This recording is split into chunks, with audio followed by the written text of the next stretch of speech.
持續來關心在軍事面，美軍神話全面崩塌嗎？今天會來特別關心到是美軍的戰機飛不動，尤其是關心到 F-35每4架竟然只有1架可以真的打仗哦。那麼戰斧的愛國者則是快要被打光了，改推廉價的飛彈要來救急。歡迎觀眾朋友跟我們一起做互動，在留言區寫下，如果您認為美軍神話全面崩塌，留言寫1；如果您認為美軍神話持續的，那麼留言寫2。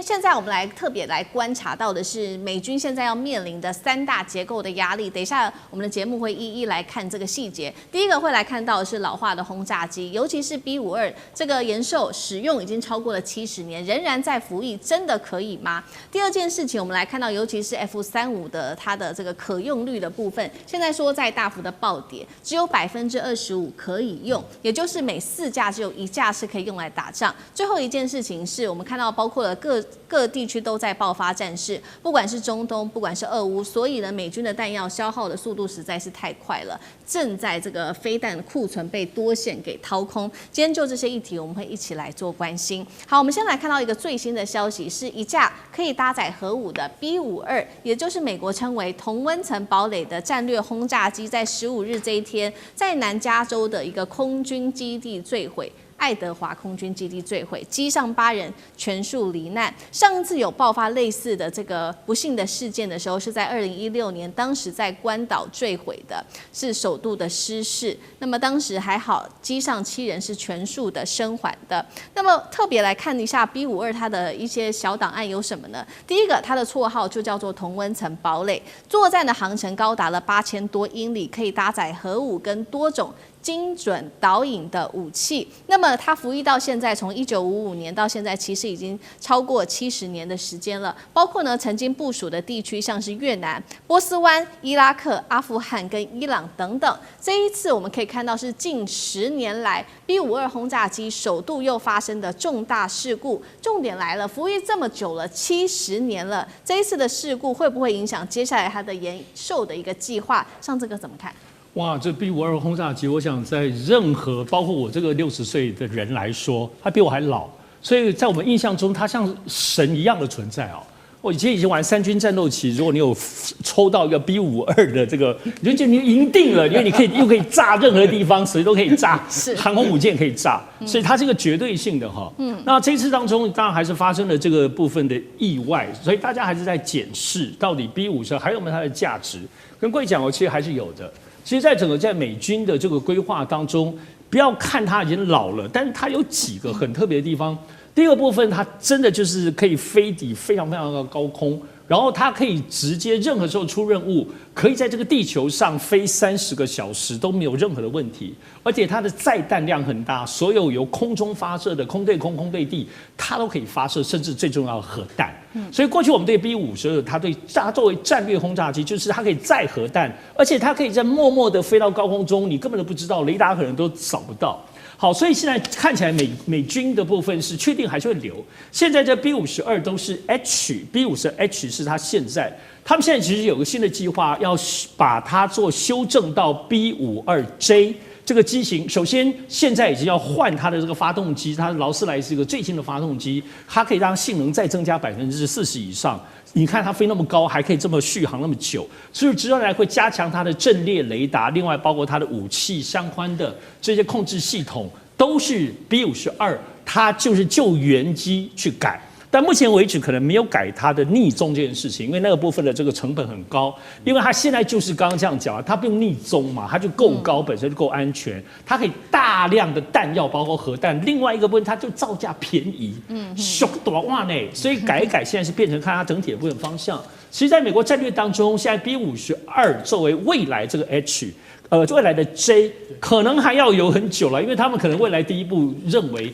計劃中2033年才會有第一部 B-52改過的，這已經牛年馬月了。中國大陸的飛機跟轟炸機都不知道厲害到哪裡去了。好，所以我們現在看到的是這個 B-52真的近年來首次又再次的出問題之外，其實要另外看到的是 F-35哦，最近其實呢，在這次的美伊戰事當中，一直不斷的被提到，伊朗也說他宣稱有把它打下來，但是 F-35我們也要來看到它現在最新說呢，有的問題就是它的妥善率了，每4架只有1架是真的可以來執行任務，所以呢，這個 F-35的聯合計劃辦公室他們就說，那這樣子好了，我們未來來追加這個經費預算來改善這個 F-35，所以呢，未來他們說要撥款137億美元來做包括零件材料跟這個維修的擴建等等。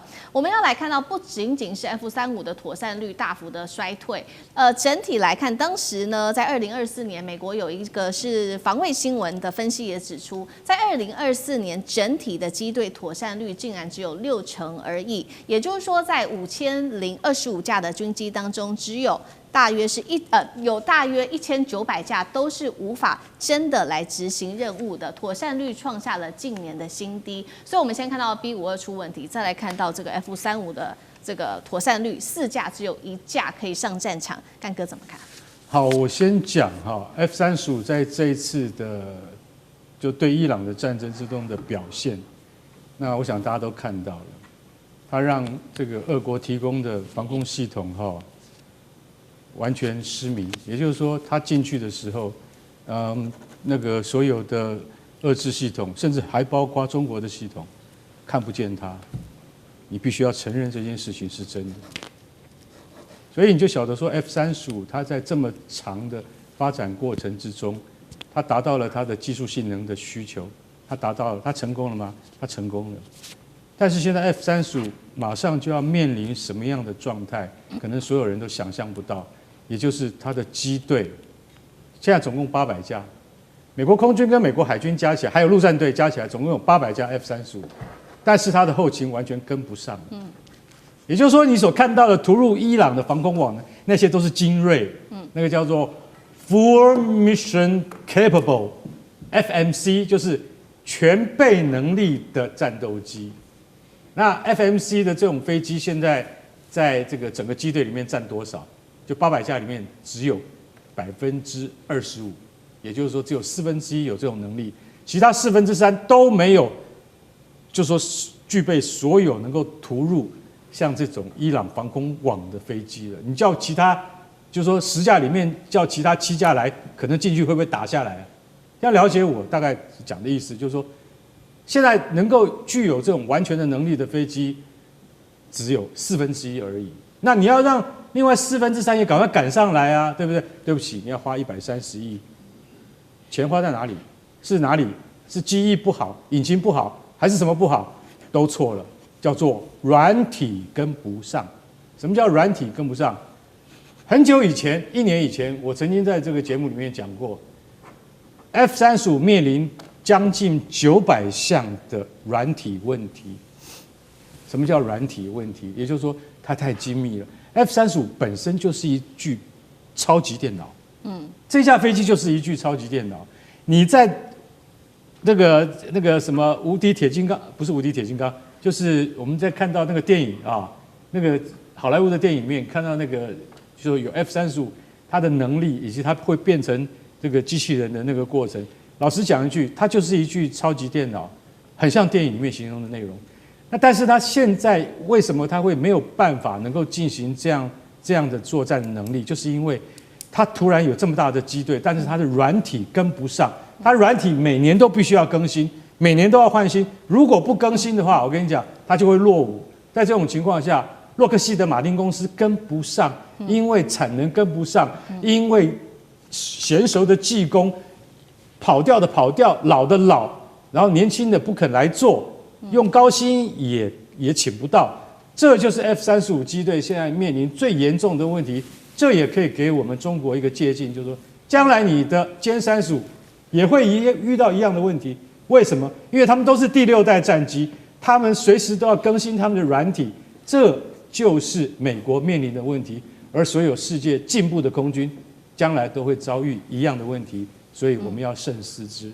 好，所以剛剛看到的是這個洛克希德馬丁跟不上這個軍工生產的一些關鍵，不管是軟體，不管是人才。不過我們現在要來看到的是，美國的軍工還要很擔心，同樣也是這個洛克希德馬丁現在所擔心的，就是呢，我們看到它的生產也趕不上，而且成本太高。首先生產趕不上的是這個愛國者快要被打完，再來價格太高的是這個戰斧巡弋飛彈。先來看這個愛國者呢，在這一場美伊戰事當中呢，快要被持續打完，而且是短缺，但是呢，重點是它要生產1枚飛彈要2年的時間，那要恢復到戰前水準還需要3年呢。再來，我們剛剛講說成本太高，指的是這個戰斧哦。美軍在這一次的美伊戰事當中發射了1000枚戰斧飛彈，總成本25億美元，所以他們認為說再這樣耗下去不是辦法，所以呢要生產這些低成本的武器，也就是減配版的。他說把這個單枚的成本要壓在30萬美元以下，規劃在2030年，希望能夠量產達到1萬枚這樣子的一個量。那我們來看到這個美國的戰爭部長赫格塞斯，他特別提到了說，大家都說美軍有這個飛彈上面短缺的危機，他說根本就沒有啦。我們的庫存非常的多，這個媒體在編造故事，但是遭到民主黨這邊給諷刺很酸，他都是騙人的。那介大使怎麼看美國的軍工隱憂？這個是一個大問題了。這個美國這個所有的軍事專家都說這個是個彈藥不足是個問題，只有黑格塞斯否認，川普不承認。那川普不承認是川普什麼事都不承認，對不對？黑格塞斯是川普的是吧？應聲蟲也不承認。可是大家算一筆賬，他就問題都出來了。對，那美國事實上的話，也就是說打了波灣戰爭，有很多年沒打大規模戰爭，可是。不要忘記了，俄烏戰爭，烏克蘭打的很多武器都是美國。剛開始那個1.5榴彈炮的炮彈就不夠啦，對，連俄羅斯都不夠了，美國當然也不夠啊。那還有很多相關的軍火都不夠啊。俄烏戰爭就出一個問題，這次又打了個美伊戰爭，打不下去了嘛，就是因為武器消耗量太大了，對不對？然後都出來問題，那武器消耗量大沒有問題，可是問題美國現在很多武器。精良武器靠什麼？拆東牆補西牆啊！剛剛算了，剛剛那個幹哥講的800架，現在只有25%的良率嘛，對不對？只有200架。對。那200架說實在缺了零件，缺了軟體，是拆那個其他的600架拆的，都是去拆的。那現在我問你，中國大陸稀土一搞以後，我跟你講更難。